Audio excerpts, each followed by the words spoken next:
சிவாய நம. மதுரையில் ஏன் சுந்தரேஸ்வரர் வீட்டுக்காக மண் சுமந்தார் என்பதையும், பாண்டிய மன்னன் கொடுத்த பிரம்படியும், அதன்பின் நடந்த அதிசயம் பற்றியும், மதுரை ஆவணி மூல திருவிழாவை பற்றியும் முழுமையாக தெரிந்து கொள்வோம் வாருங்கள். ஒரு மனிதன், ஒரு வெள்ளப்பெருக்கு, ஒரு வயதான பிட்டு விற்கும் மூதாட்டி மற்றும் கூலி வேலைக்காக வந்த ஒரு சாதாரண மனிதன், இவர்களை பற்றிய கதைதான். ஆனால் அந்த சாதாரண மனிதன் யார் தெரியுமா? அவர் மண் சுமந்தார், பிரம்படி வாங்கினார். அதன் பிறகு நடந்த ஒரு அதிசயம் மதில் நகரையே அதிர வைத்தது. அந்த மனிதர் வேறு யாருமில்லை, நம் சிவபெருமானே தான். அந்த அதிசயமான வரலாறு தான் மதுரையில் இன்றும் பிட்டுக்கு மண் சுமந்த திருவிளையாடல் என்ற பெயரில் நினைவு கூறப்படுகிறது. திருவிளையாடல் புராண மரபுப்படி ஒரு காலத்தில் மதுரையில் வைகை ஆற்றில் மிகப்பெரிய வெள்ளப்பெருக்கு ஏற்பட்டது. வெள்ளம் கரையை உடைத்து நகருக்குள் போகும் அபாயம் ஏற்பட்டது. மதுரையை காப்பாற்ற வேண்டிய கட்டாயத்தில் இருந்த பாண்டிய மன்னன் ஒரு முக்கியமான உத்தரவை பிறப்பித்தார். ஒவ்வொரு வீட்டிலிருந்தும் ஒருவர் வந்து வைகை கரையை அடைக்க மண் சுமக்க வேண்டும் என்ற கட்டளையை பிறப்பிக்கப்பட்டது. மதுரை மக்கள் அனைவரும் மண் சுமக்க தொடங்கினர். ஆனால் ஒரு வீட்டில் மட்டும் யாரும் வரவில்லை. அந்த வீடு ஒரு வயதான மூதாட்டியின் வீடு. அவள் யார்? அந்த மூதாட்டியின் பெயர்தான் வந்தி. அவளுடைய வாழ்க்கை தொழில் பிட்டு செய்து விற்பது. வந்திக்கு வயதாகி விட்டதால் மண் சுமக்கும் வேலைக்கு செல்ல முடியவில்லை. தனக்கு பதிலாக யாராவது ஒரு கூலியாளியை அனுப்ப வேண்டும் என்ற நிலை. ஆனால் அவளிடம் வேலைக்கு செல்லும் அளவுக்கு யாரும் இல்லை. அப்போது அந்த மூதாட்டி மனமுருகி இறைவனை வேண்டினாள். சொக்கநாதா, என்னை காப்பாற்ற வேண்டும், என் சார்பாக யாரையாவது அனுப்ப வேண்டும் என்று சிவபெருமானிடம் வேண்டிக் கொண்டாள். அப்போது ஒரு இளைஞன் அவள் சார்பாக மண் சுமக்கிறேன் என்றான்.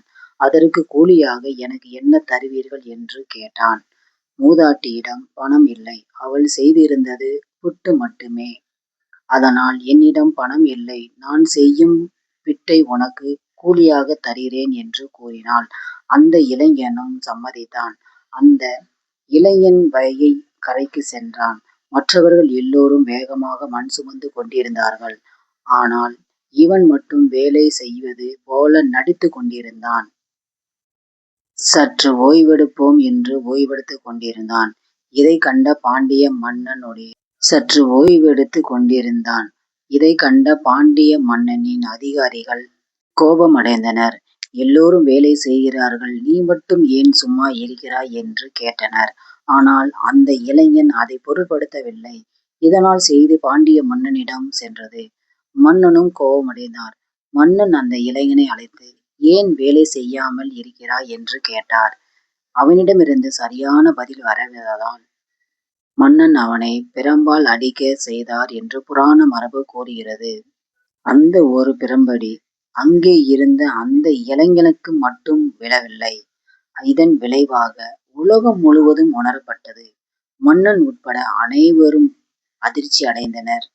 ஏனென்றால் அந்த இளைஞன் சாதாரண மனிதன் அல்ல, அவரே சுந்தரேஸ்வரர்.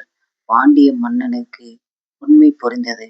தான் அடித்தது ஒரு கூலியாளி அல்ல, சாட்சாத் சிவபெருமானையே என்று உணர்ந்த மன்னன் திகைத்து போனார். ஏன் சிவபெருமான் மண் சுமந்தார்? இதுதான் இந்த திருவிளையாடலின் மிகப்பெரிய ஆன்மீக செய்தி. சிவபெருமானுக்கு மண் சுமப்பதிலும் கூலி வேலை செய்வதிலும் எந்த குறையும் இல்லை.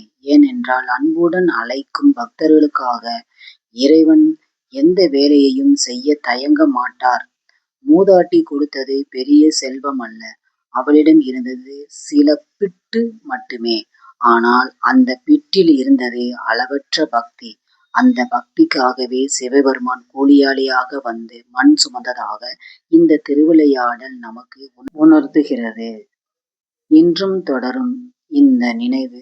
இந்த அற்புதமான திருவிளையாடலை நினைவு கூறும் வகையில் மதுரையின் ஆவணி மூல திருவிழாவில் விட்டுக்கு மண் சுமந்த லீலை சிறப்பாக நடைபெற்று வருகிறது. மதுரை வைகை ஆற்றின் தென்கரையில் உள்ள புட்டுத்தோப்பு இந்த நிகழ்வுடன் சிறப்பாக தொடர்புடைய இடமாக கருதப்படுகிறது. ஆவணி மாதம் வருகிற மூல திருவிழா என்பது சுந்தரேஸ்வரரின் பல்வேறு விளையாடல்களை நினைவுகூரும் திருவிழா.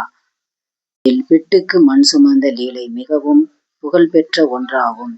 ஒவ்வொரு ஆண்டும் இந்த நிகழ்வு அரங்கேறும் போது சிவபெருமான் மீண்டும் அந்த பழைய திருவிளையாடலை நம் கண்முன் நிகழ்த்துவது போல பக்தர்கள் உணர்கிறார்கள். நண்பர்களே, வந்தி மூதாட்டியிடம் இருந்தது பிட்டு மட்டுமே. ஆனால் அவளுடைய மனதில் இருந்தது உண்மையான பக்தி. அதனால்தான் சொக்கநாதரே விட்டு வாங்கிய இறைவன் அவளுக்காக மண் சுமந்தார். இறைவனை நாம் தேட வேண்டிய அவசியம் இல்லை. உண்மையான பக்தியுடன் அவளை அழைத்தால் இறைவனே நம்மை தேடி வருகிறார். இதுதான் மதுரை சொக்கநாதர் நமக்கு சொல்லித்தரும் மிகப்பெரிய பாடம். சிவன் நமக்காக அடி மட்டுமல்ல, அனைத்து சுமைகளையும் தாங்கிக் கொண்டு நம்மை அதிலிருந்து விடுபட வைத்து நம்மை காத்து வழிநடத்துகிறார். எனவே மக்கள் அனைவரும் மனம் விடாமல் தொடர்ந்து இறைவனை முழு மனதோடு, பக்தியோடு, அன்போடு அவரை நினைத்து உருகி வேண்டினாலே அவர் நமக்காக அந்தந்த இடங்களில் வந்து நின்று நமக்காக போராடுவார் என்பதில் இந்த கதைதான் நமக்கு உறுதிப்படுத்துகிறது. எனவே மக்கள் அனைவரும் நம் இறைவனாகிய சொக்கநாதரை, சிவபெருமானை முழு மனதோடு நினைத்து வணங்குவோம் என்று சொல்கிறேன். அன்புக்கு சிவமே துணை. ஹர ஹர மகாதேவ்.